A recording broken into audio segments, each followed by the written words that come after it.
Hello students, हम ray optics में optical instrument study कर रहे हैं।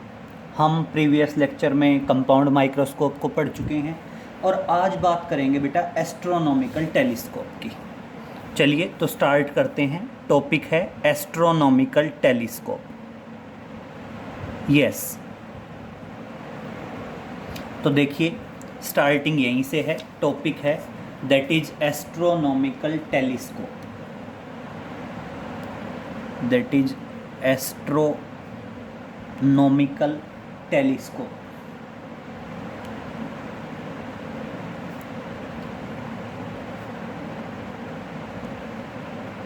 Astronomical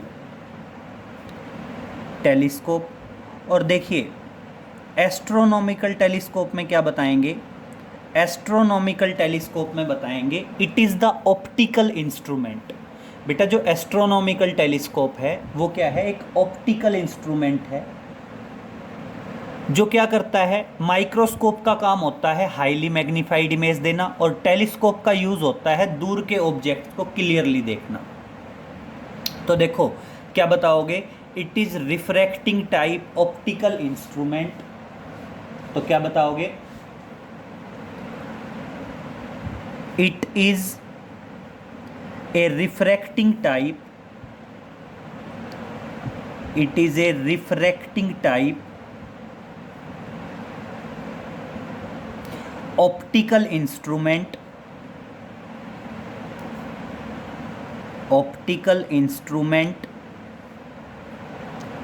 which is used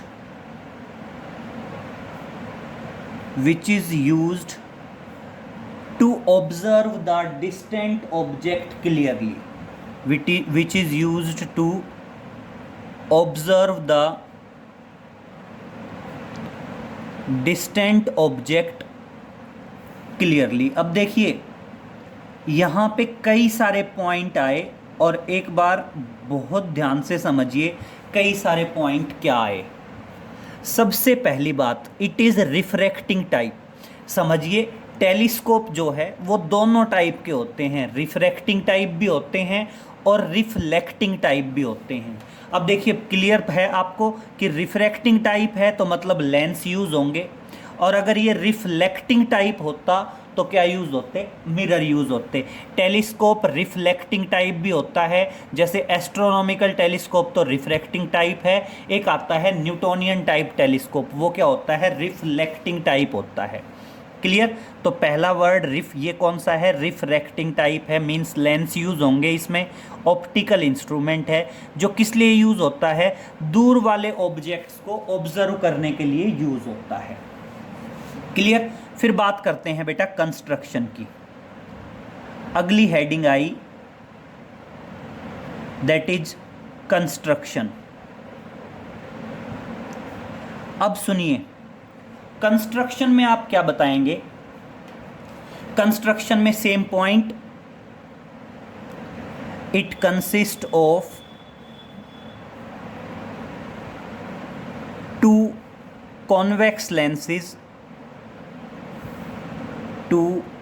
convex lenses, one of them is towards the object, one is towards the object, is known as objective lens। उसको हम क्या बोल देते हैं बेटा? एक ऑब्जेक्ट की तरफ होगा उसको बोल दिया जाता है objective lens. And other is towards the eyes, other is towards the eyes is known as eye lens। उसको क्या कहा जाता है बेटा? आई लेंस कहा जाता है। जैसे आपके कंपाउंड माइक्रोस्कोप में था, कंपाउंड माइक्रोस्कोप में भी दो कॉन्वेक्स लेंस थे। जो ऑब्जेक्ट की तरफ था उसे ऑब्जेक्टिव लेंस कहा गया था, जो आईज की तरफ था उसे आई लेंस कहा गया था। अब थोड़ा सा डिफरेंस है। कंपाउंड माइक्रोस्कोप में ऑब्जेक्टिव लेंस स्मॉल अपर्चर और स्मॉल फोकल लेंथ का था, जबकि यहाँ पे आई लेंस क्या है बेटा? आपका आई लेंस स्मॉल अपर्चर और स्मॉल फोकल लेंथ का है। आप ध्यान रखिए जो आई लेंस है वो आई लेंस क्या है बेटा? आपका आई लेंस स्मॉल अपर्चर और स्मॉल फोकल लेंथ का है। Small aperture and small focal length and small focal length. जबकि कंपाउंड माइक्रोस्कोप में ऑब्जेक्ट लेंस स्मॉल अपर्चर और स्मॉल फोकल लेंथ का था। फिर बारी आई ऑब्जेक्टिव लेंस की। तो देखिए कंपाउंड माइक्रोस्कोप में आई लेंस क्या था? लार्ज अपर्चर और मॉडरेट फोकल लेंथ, लेकिन यहां पे क्या रहेगा? फोकल लेंथ भी लार्ज रहने वाली है। फोकल लेंथ भी क्या रहने वाली है? लार्ज रहने वाली है। तो ध्यान रखेंगे ये चीज़ें जस्ट अपोजिट हो जाती हैं कंपाउंड माइक्रोस्कोप से। तो एस्ट्रोनॉमिकल टेलीस्कोप में दो कॉन्वेक्स लेंस होंगे, जो ऑब्जेक्ट की तरफ होगा उसे ऑब्जेक्टिव लेंस कहेंगे और जो आँख की तरफ होगा उसे क्या कहेंगे बेटा? आई लेंस कहेंगे। ऑब्जेक्टिव लेंस जो है वो लार्ज अपर्चर और लार्ज फोकल लेंथ का होगा, जबकि जो आई लेंस है वो स्मॉल अपर्चर और स्मॉल फोकल लेंथ का होगा। क्लियर? अब नेक्स्ट पॉइंट क्या आएगा? सेम वही कॉन्सेप्ट, दोनों के दोनों लेंस दो ब्रास ट्यूब के एंड पे फिटेड होंगे। मान लीजिए ये पहला लेंस है, ये एक ब्रास ट्यूब के एंड पे फिटेड होगा, और मान लीजिए ये दूसरा लेंस है जो किस पे होगा? दूसरे ब्रास ट्यूब के एंड पे फिटेड होगा। और कैसे फिटेड होगा? कोएक्सियली। कोएक्सियली मतलब दोनों की प्रिंसिपल एक्सिस सेम, और ये दोनों ब्रास ट्यूब एक दूसरे के ऊपर मूव कर पाएंगी by using the rack and pinion arrangement. और मैंने बताया था रैक और पिनियन अरेंजमेंट का मतलब क्या है? जब इस स्क्रू को क्लॉकवाइज या एंटी क्लॉकवाइज घुमाएंगे तो आपके दोनों लेंसेज के बीच का सेपरेशन क्या होता जाएगा? चेंज होता जाएगा। तो ये तो कौन सा है? This is the objective lens and this one is the eye lens। तो क्लियर क्या बताओगे? both the lenses are fitted, both the lenses are fitted at the ends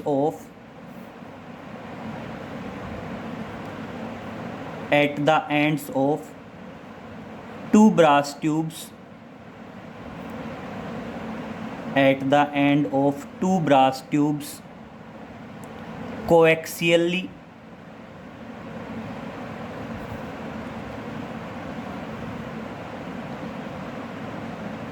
clear? दोनों के दोनों क्या हैं? दोनों लेंस दो ब्रास ट्यूब के एंड पे फिटेड हैं, कोएक्सियली फिटेड हैं। और क्या बताओगे? These can move over each other, these brass tubes can move over each other, can move over each other by using rack and pinion arrangement, by using rack and pinion। बेटा सुनिए मेरी बात बहुत ध्यान से सुनिए। दोनों ब्रास ट्यूब एक दूसरे के ऊपर मूव कर सकती हैं, और कैसे मूव कर सकती हैं? By using rack and pinion arrangement.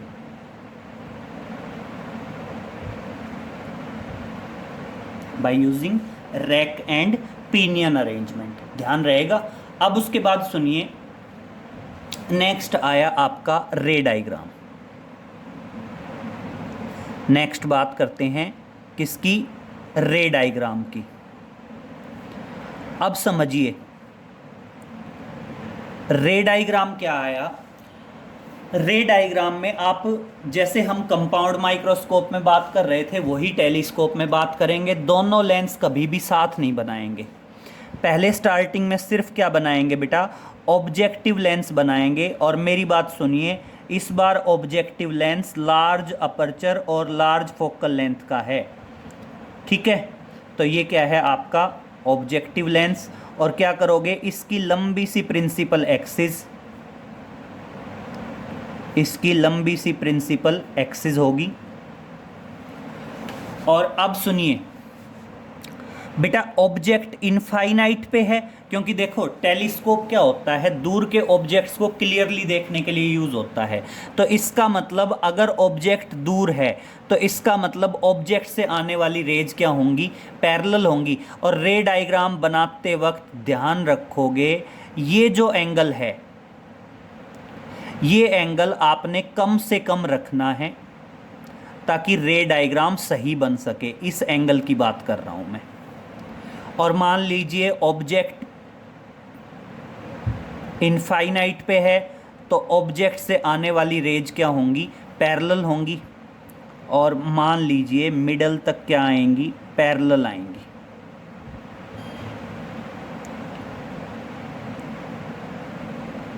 Middle तक क्या आएंगी, पैरेलल आएंगी। ऑब्जेक्ट लेंस, इसका ऑप्टिकल सेंटर मान लीजिए C1। ऑब्जेक्ट कहाँ पे है, इनफाइनाइट पे है, तो ऑब्जेक्ट से आने वाली रेज क्या हो गई, पैरेलल हो गई। ठीक है, अब मेरी बात सुनिए, जहां आप चाहो वहां इमेज बना लो। मान लो आप ये चाहते हो कि आप इमेज यहाँ पे बनाओ, तो रेज क्या होंगी, कन्वर्ज होके यहीं पे इमेज बनाएंगी। रेज क्या होंगी, कन्वर्ज होंगी। और जिस पॉइंट पे कन्वर्ज होंगी वहाँ पे क्या बनेगी, आपकी इमेज बनेगी। क्लियर। और मान लीजिए ये बन गई आपकी image A dash B dash. और अब देखिए सेम वही क्राइटेरिया, ये दोनों रेज क्या जानी चाहिए, दूसरे लेंस के अंदर जानी चाहिए। और इस तरह से अब देखिए जो दूसरा लेंस बनेगा वो दूसरा लेंस अपने आप में क्या हो जाएगा, स्मॉल अपर्चर और स्मॉल फोकल लेंथ का होगा। ये आई लेंस है, इसका ऑप्टिकल सेंटर है C2 और ये दोनों रेज इस लेंस के मिडल तक जाके रुक जाएंगी। अब देखिए इसके ऑप्टिकल सेंटर से इसकी टिप को टच करती हुई रे आएगी, इसके ऑप्टिकल सेंटर से इसकी टिप को टच करती हुई रे आएगी। और मैं आपको दो बातें बता चुका हूँ पिछले प्रीवियस लेक्चर में कि फाइनल इमेज इनफाइनाइट पे भी बन सकती है और फाइनल इमेज एक लीस्ट डिस्टेंस ऑफ विजन पे भी बन सकती है।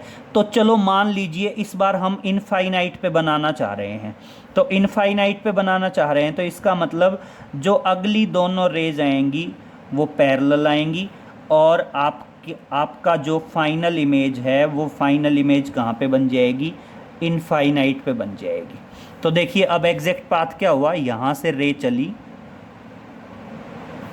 ये यहाँ आई और ये यहाँ से यहाँ चली गई। तो यहाँ जो आईज हैं, यहाँ जो आई पीस है उस आई पीस को क्या मिलेगा, फाइनल इमेज मिलेगी। और कहाँ पे मिलेगी, इनफाइनाइट पे मिलेगी। क्लियर हुआ रे डायग्राम। अब देखिए बात करते हैं ऑब्जेक्ट का एंगल और इमेज का एंगल। तो फाइनल इमेज इनफाइनाइट पे है तो बेटा इमेज का ये वाला एंगल मान लीजिए बीटा, और ऑब्जेक्ट इनफाइनाइट पे है तो चाहे इसके ऑप्टिकल सेंटर पे मानो या इसके ऑप्टिकल सेंटर पे मानो, एक ही बात है। इस एंगल को क्या मान ले, अल्फा। और बेटा ये एंगल अल्फा है तो ऑटोमेटिक ये एंगल भी क्या होगा, अल्फा होगा। ठीक है, अब बात करते हैं मैग्नीफाइंग पावर। अब बात करते हैं दैट इज मैग्नीफाइंग पावर। अब सुनिए बहुत ध्यान से, मैग्नीफाइंग पावर क्या बताओगे, हम पहले भी कह चुके हैं मैग्नीफाइंग पावर जस्ट रेशो होता है angle of image to the angle of object. तो देखो क्या बताएंगे, it is defined as the ratio, it is defined as the ratio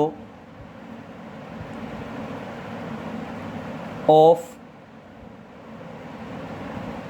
angle of image to the angle of object to the angle of object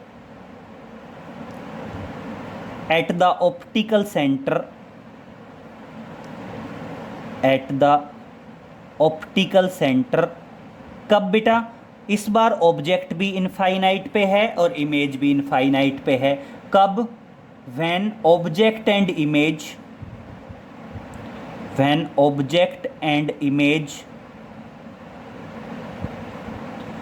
both are at infinite, दोनों के दोनों क्या हों, infinite पे हों। तो ये ध्यान रखना, ये हम किस में बना रहे हैं, ये रे डायग्राम सारा सब कुछ किस में है, नॉर्मल एडजस्टमेंट में है, normal adjustment. Clear? Normal adjustment का मतलब क्या है कि फाइनल इमेज कहाँ पे बन रही है, इनफाइनाइट पे बन रही है, eyes are focused at infinite. Otherwise क्या होता, अदरवाइज यहाँ पे आता object is at infinite and image is at least distance of vision. फिर आगे क्या करोगे, आगे कर रहे हैं, if angles are very small, if angles are very small, अगर आपके एंगल वेरी स्मॉल हैं तो उस टाइम पे बीटा लगभग टेंजेंट बीटा के बराबर होगा और अल्फ़ा लगभग टेंजेंट अल्फ़ा के बराबर होगा, और इस तरह से आपका मैग्नीफिकेशन आ जाएगा, that is tangent beta upon tangent alpha, और इसको बात करेंगे इक्वेशन 1। क्लियर? इसको क्या मार्क कर देंगे, इक्वेशन 1 मार्क कर देंगे। अब बात है, हमें टेंजेंट बीटा की वैल्यू चाहिए और हमें वैल्यू चाहिए टेंजेंट अल्फ़ा की। यस, तो देखिए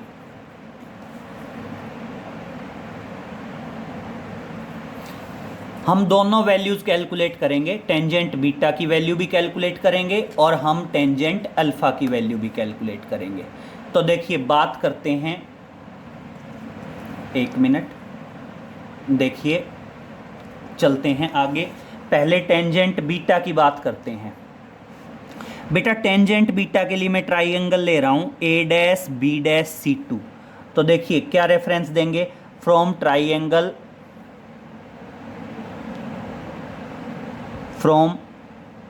triangle A dash B dash C two, और देखिए आपका टेंजेंट बीटा किसके बराबर होगा, आपका टेंजेंट बीटा होगा A dash B dash C to.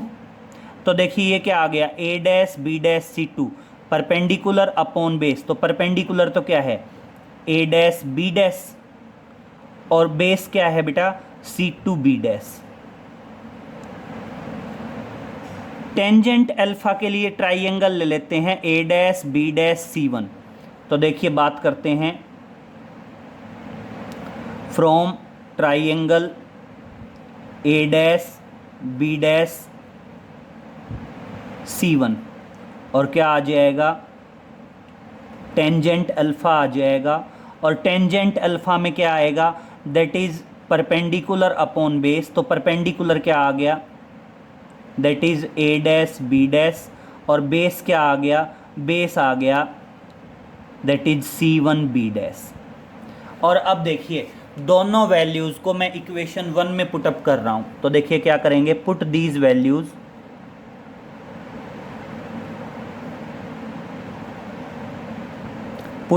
Values in equation 1। Values को इक्वेशन 1 में पुटअप करते हैं। तो वैल्यूज़ को इक्वेशन 1 यहाँ पुटअप करेंगे तो देखना magnifying power m, tangent beta की जगह क्या आया, A dash B dash upon क्या आ गया, that is C two B dash upon tangent alpha की वैल्यू ये है और अपॉन में है, तो देखना क्या आ गया, ए डैश बी डैश, और ये पलट के ऊपर कि C one B dash, A dash B dash से A dash B dash cancel, और इस तरह से आपका मैग्नीफाइंग पावर आ गया C one B dash upon C two B dash. और अब समझिए बेटा बहुत ध्यान से, ये स्टेप लास्ट है, आसान है, थोड़ा सा लॉजिकल है। पहले लेंस की बात करते हैं। बेटा पहले लेंस पे ऑब्जेक्ट कहाँ था, इनफाइनाइट पे, तो पक्की सी बात है कि पहले लेंस की इमेज कहाँ पे बनी होगी, फोकस पे बनी होगी। ऑब्जेक्ट इनफाइनाइट पे तो इमेज किस पे, फोकस पे, तो इमेज कहाँ बन रही है, ए डैश बी डैश, तो इसलिए C1 B डैश ये किसके बराबर हो गया, फोकल लेंथ के बराबर हो गया। और ये फोकल लेंथ किसकी, ऑब्जेक्ट लेंस की। क्लियर। अपॉन दूसरे लेंस की बात करते हैं, आई लेंस की। अब आई लेंस के लिए क्या है बेटा, पहले लेंस की जो इमेज है वो दूसरे लेंस के लिए ऑब्जेक्ट का काम करेगी और अब फाइनल इमेज बनेगी।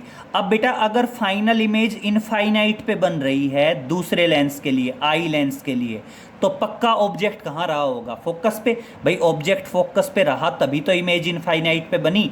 तो इसलिए C2 B डैश क्या है, focal length of eye lens है, focal length of eye lens है। बस ये नेगेटिव है। क्यों नेगेटिव है, क्योंकि देखिए इंसिडेंट रे इधर से चल रही हैं और हम इंसिडेंट रे के अपोजिट C2 B डैश, और इसलिए फोकल लेंथ क्या है बेटा, नेगेटिव है। और इस तरह से ये क्या आ गई, that is the magnifying power. Clear. और अब देखिए बेटा C1 B डैश तक ये FO है और C2 B डैश तक ये है FE। तो अगर मैं दोनों लेंसेज के बीच का सेपरेशन बताऊं तो वो क्या होगा, FO प्लस FE होगा, जिसको हम क्या बोल देते हैं, ट्यूब लेंथ या length of the tube. Tube length L is equal to FO plus FE, यही आया। और इसको बेसिकली क्या कह सकते हैं, separation between both the lenses, separation between both the lenses in normal adjustment, in normal adjustment. Clear. दोनों lenses के बीच का सेपरेशन है और किस में है ये सेपरेशन बेटा, नॉर्मल एडजस्टमेंट में है। ध्यान रहेगा, this is the separation between both the lenses in normal adjustment.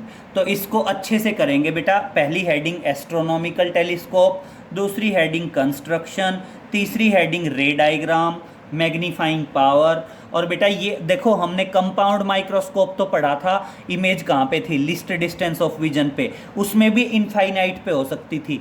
Telescope में हमने इनफाइनाइट वाला कर लिया, इसको बोलते हैं नॉर्मल एडजस्टमेंट भी बोलते हैं। तो देखिए रिजल्ट कंक्लूड कर रहे हैं, इसको नोट कर लीजिए अच्छे से। आगे देखिए,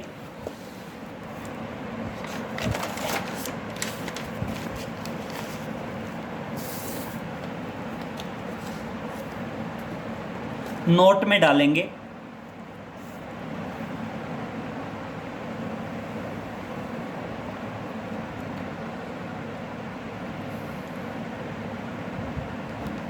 और क्या है, astronomical telescope, astronomical telescope. Astronomical telescope में दो पॉइंट थे बेटा, सेम वही दो पॉइंट। कौन कौन से हैं, दो पॉइंट है व्हेन ऑब्जेक्ट इज एट, पहला है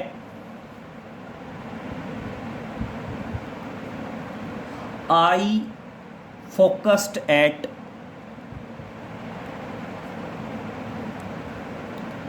eyes focused eight near point. और इसका मतलब क्या है, that is least distance of vision, least distance of vision. और इस बार इस केस में आपकी मैग्नीफाइंग पावर होती है that is equal to FO by FE into 1 plus FE by D। और ये अपने आप में क्या है बेटा, ये अपने आप में मैक्सिमम मैग्नीफाइंग पावर है, that is maximum value of magnifying power, maximum value of magnifying power. Clear. और दूसरा समझिए, अगर आप बात करें that is I focused at infinite, I focused at infinity बोल सकते हैं, और इसको बोलते हैं that is normal adjustment, normal adjustment. और देखिए नॉर्मल एडजस्टमेंट में क्या आएगा, नॉर्मल एडजस्टमेंट में आपकी मैग्नीफाइंग पावर आ जाएगी that is F O by F E, और एफ ई क्या आएगा, नेगेटिव में, और ये अपने आप में क्या होगा, that is minimum value of magnifying power, minimum value of magnifying power. और इसी में लेंथ ऑफ द ट्यूब, इसी में हमारी लेंथ ऑफ द ट्यूब आएगी L is equal to F O by F E. और ये आपको पता है लेंथ ऑफ द ट्यूब का मतलब क्या होता है, separation between both the lenses. ये क्या होता है, that is separation between both the lenses, separation between both the lenses. Clear. अब चलो इसी पे एक न्यूमेरिकल कैरिड आउट कर लेते हैं, थोड़ा सा आपको अच्छे से समझ में आ जाएगा। तो मान लीजिए वो कहता है N astronomical telescope of magnifying power 7, N astronomical telescope, N astronomical telescope of magnifying power 7, of magnifying power 7 consist of two thin lenses, consist of two thin lenses 40 centimeter apart, two lenses 40 centimeter apart। Clear. और अब कहता है in normal adjustment, in normal adjustment, और ऐसा कब है, normal adjustment में है। और कहता है focal length of both the lenses, calculate focal length of both the lenses. और हमने फोकल लेंथ कैलकुलेट करनी है, किसकी फोकल लेंथ कैलकुलेट करनी है बेटा, दोनों लेंसेज की फोकल लेंथ कैलकुलेट करनी है। तो देखिए सॉल्यूशन की बात करेंगे, हमें गिवन है magnifying power, magnifying power m। और बेटा मैग्नीफाइंग पावर अगर हम मैग्नीट्यूड ले लें तो वो क्या है, F O by F E है। नेगेटिव साइन तो सिर्फ क्या दिखा रहा है कि इमेज इन्वर्टेड बन रही है, तो F O by F E है, और किसके बराबर दिया है, 7 के बराबर। तो इस तरह से देखिए एफ ओ किसके बराबर आ गया, एफ ओ बराबर आ गया 7 times the F E. Clear. और क्या बताओगे, इन नॉर्मल एडजस्टमेंट, पूरा का पूरा नॉर्मल एडजस्टमेंट में चल रहा है, सॉल्यूशन में बात करेंगे इन नॉर्मल एडजस्टमेंट। सब कुछ किस में है, नॉर्मल एडजस्टमेंट में है, क्वेश्चन में हमें गिवन है। और अब देखिए लेंथ ऑफ द ट्यूब क्या आएगी, length of the tube L किसके बराबर होता है, FO प्लस FE होता है। दोनों लेंसेज के बीच का जो सेपरेशन होता है वो ट्यूब लेंथ हो गई, FO है। FO की जगह मैं 7FE लिख सकता हूँ और प्लस FE 8FE आ गया, और इस तरह से FE आ गया बेटा 40/8, दैट इज 5 सेंटीमीटर। तो ये तो क्या आई, focal length of eye lens आई। और अब देखिए आगे क्या आएगा, now FO is 7 times the FE, that is 7 into 5 and that is 35 centimetre. और इस तरह से ये किसकी वैल्यू आ गई बेटा, ये हमारी वैल्यू आ गई focal length of eye lens. तो दोनों आंसर आ गए, focal length of object lens and focal length of eye lens. और ये दोनों रिजल्ट ध्यान रखेंगे एस्ट्रोनॉमिकल टेलीस्कोप में, जब फाइनल इमेज कहाँ पे बन रही है, लिस्ट डिस्टेंस ऑफ विजन पे बन रही है, और एक बार फाइनल इमेज कहाँ पे बन रही है, इनफाइनाइट पे। कभी भी ध्यान रखना लिस्ट डिस्टेंस ऑफ विजन पे जो होता है वो maximum value of magnifying power होती है, और जो नॉर्मल एडजस्टमेंट में होती है वो आपकी minimum value of magnifying power होती है। क्लियर?